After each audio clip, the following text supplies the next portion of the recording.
Hello, my name is Steve, the Affordable Life Coach. Been doing it for 14 years now. If you're interested in a complimentary consultation and then ridiculously affordable sessions afterwards, send me an email. It is in the description.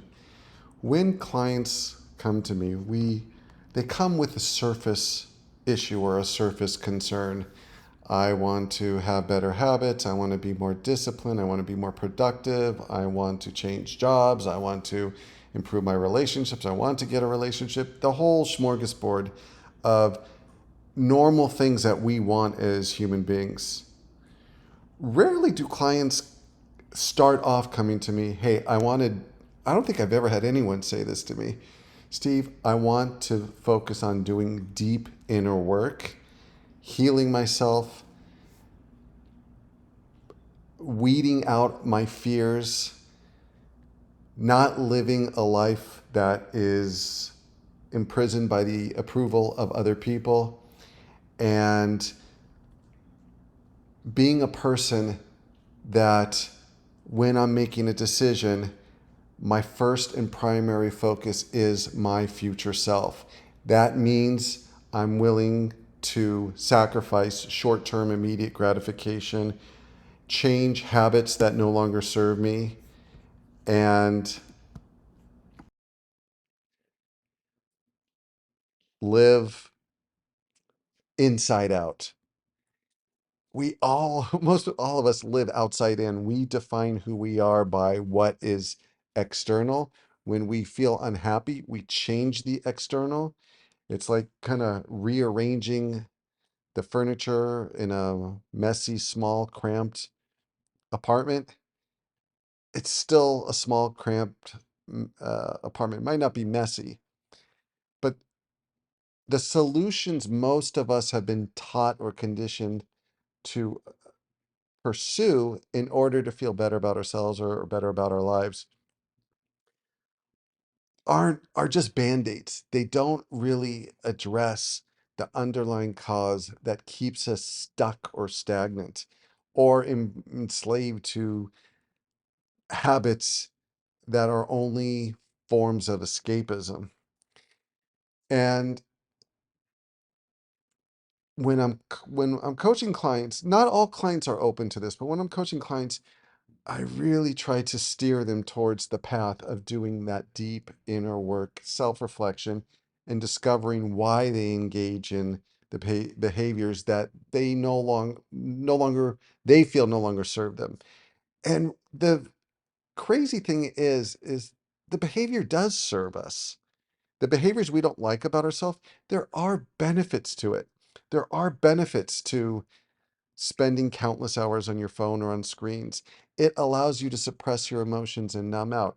There are benefits of not working and procrastinating and doing things that are easy, comfortable, and safe. There are definitely benefits. There are benefits even to putting things off because when we were in school, you could probably cram and study for a test and pass the test. Let's say that normally it would have taken you 10 hours. You could probably do it in 5 hours, 6 hours, 7 hours. And so you save like a third of your time. It's also kind of exciting. A lot of people don't realize that procrastination and leaving things to a deadline can be a rush. Feeling like I did it, I was able to pull it off. I was able to be successful, even though I use stress as my primary motivator. And stress is very good, can be very good if we harness it in ways that will motivate us, or if we use it as feedback and we can make the necessary adjustments. Some people struggle with just a negative, pessimistic personality. And occasionally I get some clients like this, and it's a very honest conversation that we're having because in my coaching, the best thing I can do to show I care about a client is to tell them the truth. And when someone is very pessimistic, negative, narcissistic, they don't like to hear the truth because it shatters their illusion in their world and a behavioral pattern that they feel keeps them safe. Hey, the client, a client or a person's negativity, and you might have toxic people in your life with this personality type. They're nothing's ever good enough. They gaslight you. They try to shame or guilt you. They make you feel bad. They don't apologize. They're not empathetic. They're not very good listeners. Everything's about their image and about themselves. And these are not pleasant people to be around. But if you understand that deep down, they're fearful, they're afraid of rejection, they're afraid of, they don't feel they're good enough. And so they have to control and manage everyone else's opinion of them. And they do it in artificial ways to give the image like they're a really good person, or they're a really hard worker, or they're a really good spouse, or they're really disciplined, or they're richer than they truly are. And inside, there's just a scared child that feels entitled to undeserved accolades or credit or approval. And because they don't like who they are, they suck it out of the environment, and they suck it out of external accomplishments or achievements, even if those aren't organic. And so we could talk about all these things. Someone that struggles with overeating, or they want to lose weight. And we could say, okay, let's make up a plan, and you're not going to eat this, and have a nutritionist come up with a dietary plan, talk about when you were a child and how you use food to comfort yourself, and all of these things until they recognize, until you recognize, until I recognize that our behavior has payoffs that we're not taking into account, that causes us to cling to those behavioral patterns and not want to let go. This is when you'll see repeated things. You'll start a goal, you'll start a new habit, you'll start something that you feel is going to improve the quality of your life, and then you go back to your old ways. You go back to old behavioral, uh, self-destructive behavioral patterns, because we have to understand the reward. If it's not replaced, or if it's not addressed, like, hey, that reward is a short-term gain for long-term pain, or that reward is not the reward that you think it is.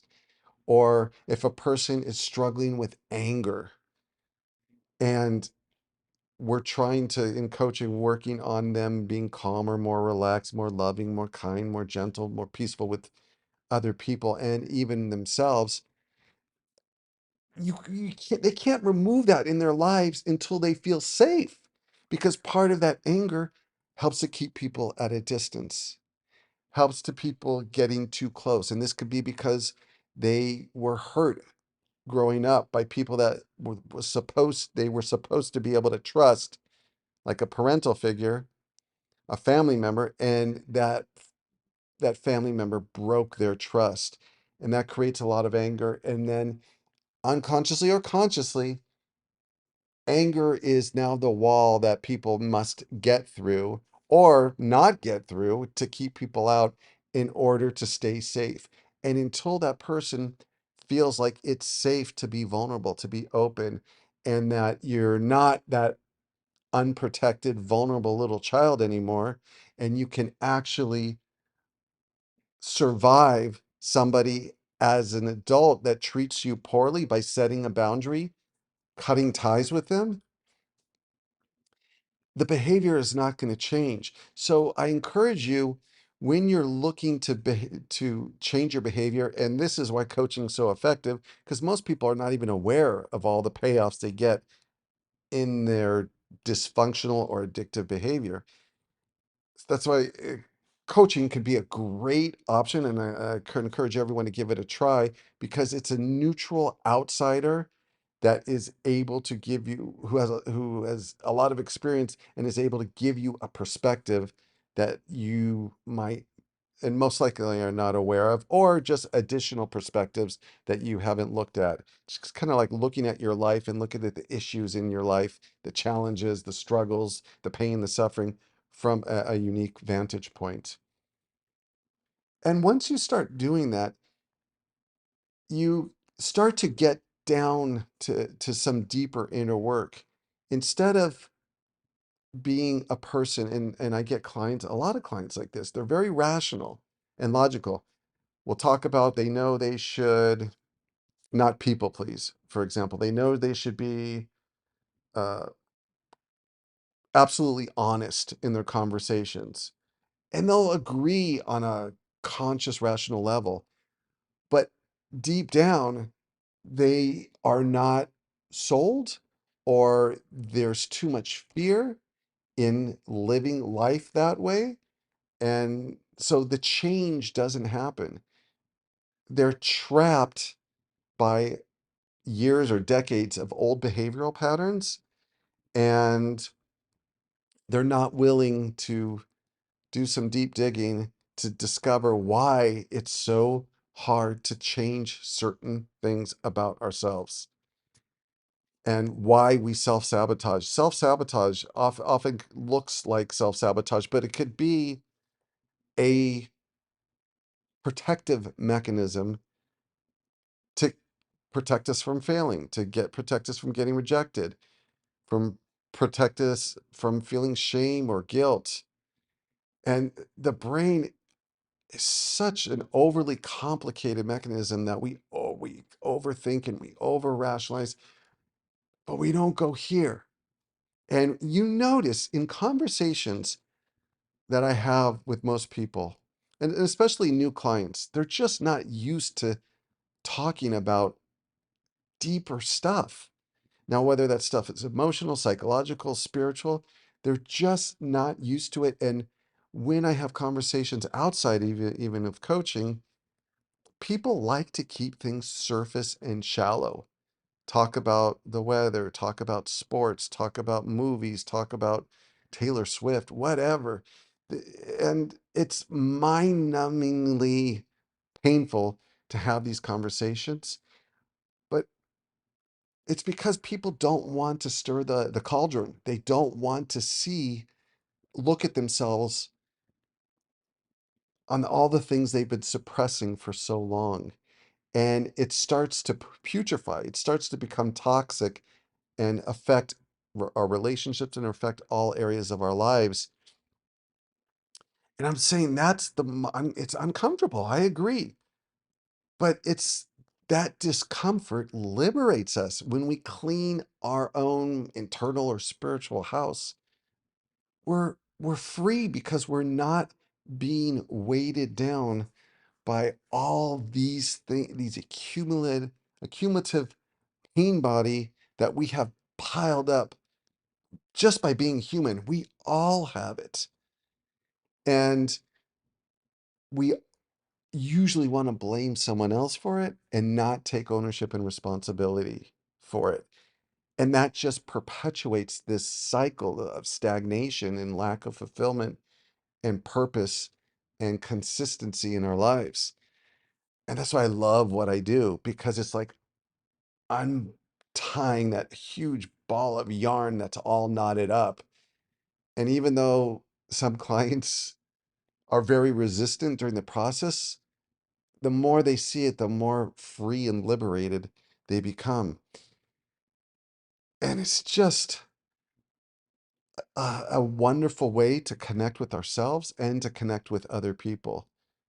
That is undervalued, and we don't even realize what I'm discussing is even there beneath the surface because we're so busy distracting ourselves, numbing out,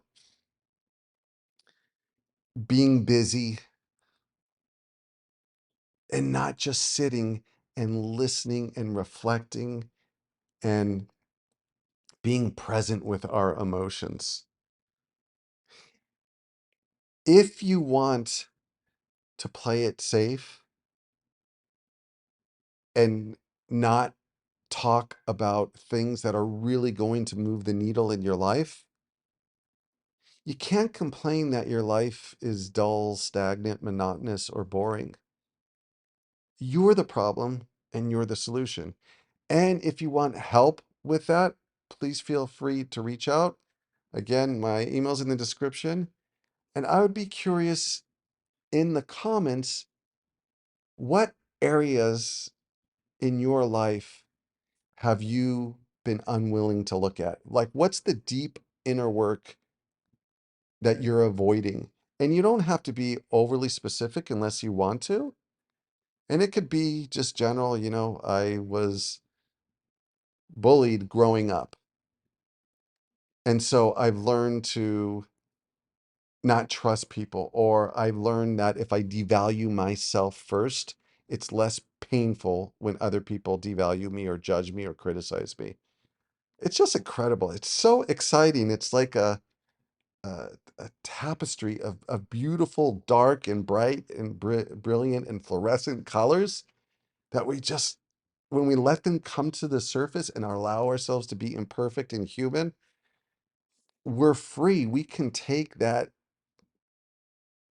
past pain and that negative energy and turn it into something beautiful.